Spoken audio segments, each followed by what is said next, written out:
Olá pessoal, tudo bem? Mais uma vez estamos juntos aí compartilhando um assunto muito importante aí do ensino médio para você que está aí estudando função lá no ensino médio.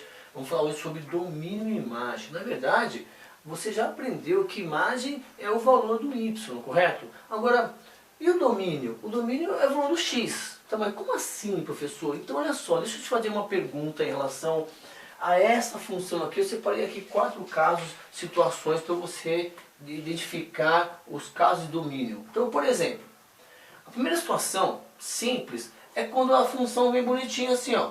Estou falando do primeiro grau, tá legal? Então, quando a função vem assim, y igual a 2x mais 4, ele vai pedir para você construir gráfico, para você calcular o zero da função, para fazer estudo do sinal. Então, em relação a isso aqui, não tem nenhuma exigência. Então, assim, quais os valores do x que você pode usar aqui? Todos. Então, por exemplo, se você colocar aqui no lugar do x o 10 e calcular o valor numérico, então você for calcular assim o f de 10, né, que você aprendeu aí, por exemplo. Então, o que você tem que fazer? 2 vezes 10 mais 4. Então, o valor numérico para o f de 10 vai ser 24. Então, você consegue terminar. Calcular o f de 1000, 2 vezes 1000, 2000, 2004. O f de menos 2000, quer dizer, dá para calcular. Então, a pergunta é a seguinte: determinar o domínio de uma função é você responder a seguinte pergunta: quais os valores de x que você pode usar aqui, trocar aqui e chegar ao resultado final? Então, nesse primeiro caso aqui, a resposta é todos os reais.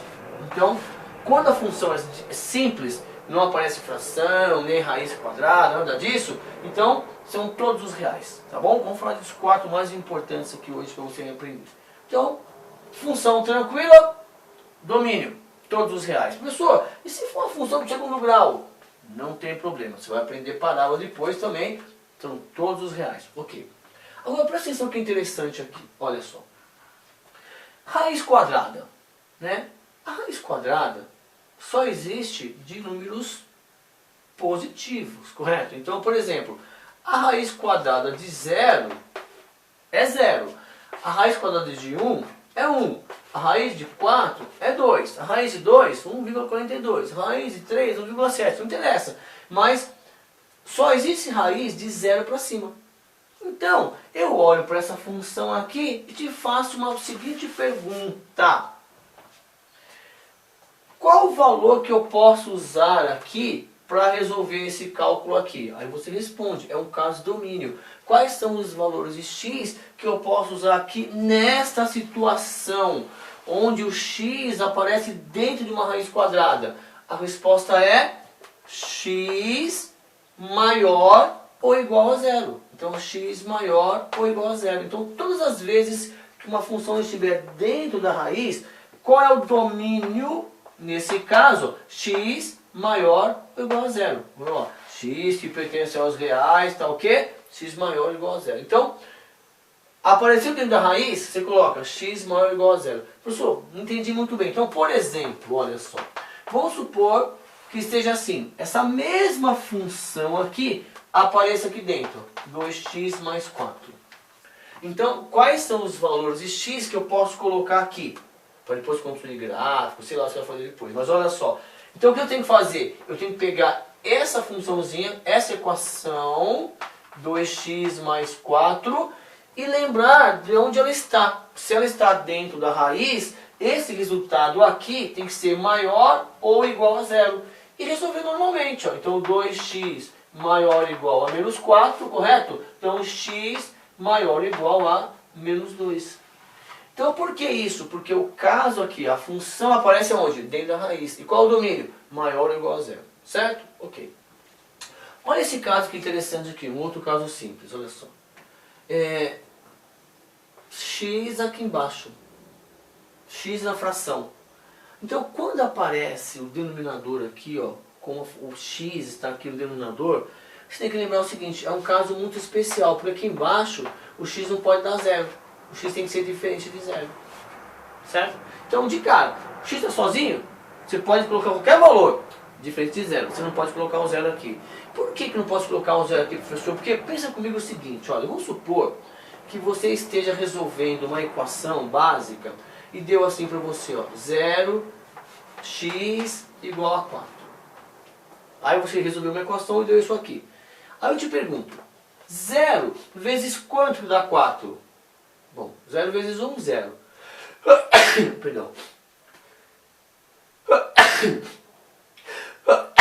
Opa, olha só.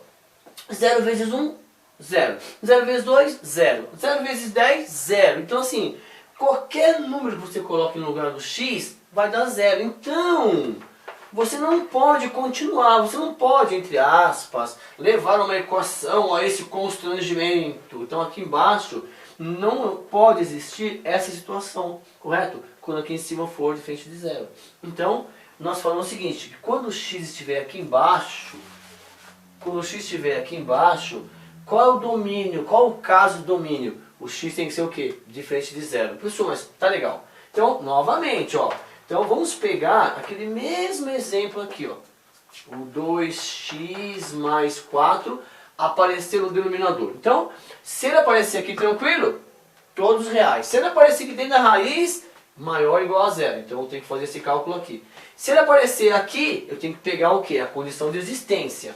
Então, esse exemplo aqui, ó, sozinho se apareceu aqui dentro, maior ou igual a 0. Se apareceu aqui embaixo, diferente de 0. E aí a resolução é a mesma. Então, você coloca 2x mais 4, diferente de 0, e resolve normalmente. Então, aqui, ó, x diferente de menos 2.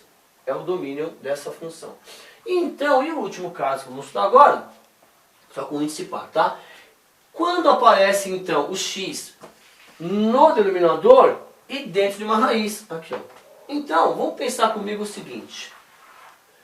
O que é ser diferente de 0? Ser diferente é ser o quê? Maior ou menor. Sim ou não? Então, ser diferente de 0 é ser maior ou menor do que 0.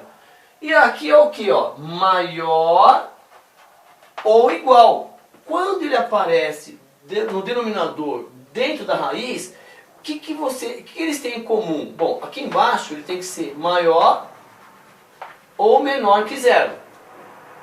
E dentro da raiz ele tem que ser o quê? Maior ou igual a 0. O que eles têm em comum? O maior que 0. Então esse é um caso de domínio da raiz, de domínio de função. Quando o x aparece no denominador dentro de uma raiz, então qual o caso de domínio dele? X maior do que 0, correto? Lembre-se, nós estamos vendo todos os casos aqui com o índice par, certo? Índice 2. Então, professor, peraí. Apareceu aqui sem restrição, todos os reais. Apareceu dentro da raiz, maior ou igual a 0. Apareceu no denominador, diferente de 0. Apareceu na raiz, no denominador, maior que 0, que é o que eles têm em comum. Então, por exemplo, vamos colocar aqui, ó, 5, e aqui vamos colocar a mesma função, para você entender aqui, ó, certo? O que eu tenho que fazer? Pegar a mesma função dentro da raiz. Eu faço o quê? Eu pego a função 2x mais 4 e coloco o caso de domínio. Que caso? Está dentro da raiz no denominador, maior do que 0. E resolvo normalmente. 2x maior que menos 4, x maior que menos 2. Correto? Então, só para você entender as situações de domínio, para você ficar um pouco mais seguro, até para resolver daqui a pouco na equação, para você entender melhor lá o que acontece lá com a bolinha aberta ou fechada, tá bom? Então, espero ter aí reforçado seus conhecimentos em relação a esse caso de domínio, né? E continue conosco, participando desse projeto de reforço escolar gratuito para quem quer aprender, tá legal? Quero mandar um beijo novamente lá pro Reinaldo Silveira, né? A pessoa que abriu as portas aí para que esse projeto pessoal meu aí fosse realizado. Ele que no início do ano passado, no finalzinho do ano passado, abriu as portas aí. Eu já fiz isso, já falei isso no depoimento lá. É uma pessoa que abriu o coração para fazer com que esse projeto chegasse até você aí. Então, graças ao Grupo RS, que nós estamos aqui podendo ter esse momento com você, tá bom? Então, onde seu pai for lá assinar, fazer lá o seguro do automóvel, peça, pai, entra no Grupo RS, vê lá se o preço é legal, fala que eu sou aluno do Sencor, que você vai ter um desconto especial lá, tá bom? Então, nas próximas aulas, nós vamos estar falando aí sobre vários assuntos aí para você se fortalecer e se dar bem aí nas provas, tá legal? Um beijo pra você, se inscreva no canal no YouTube, curta a nossa página no Facebook, convide seus amigos para conhecer o projeto, que é importante aí que ele tenha sucesso na escola também, tá bom? Tchau pra você e até a próxima aula!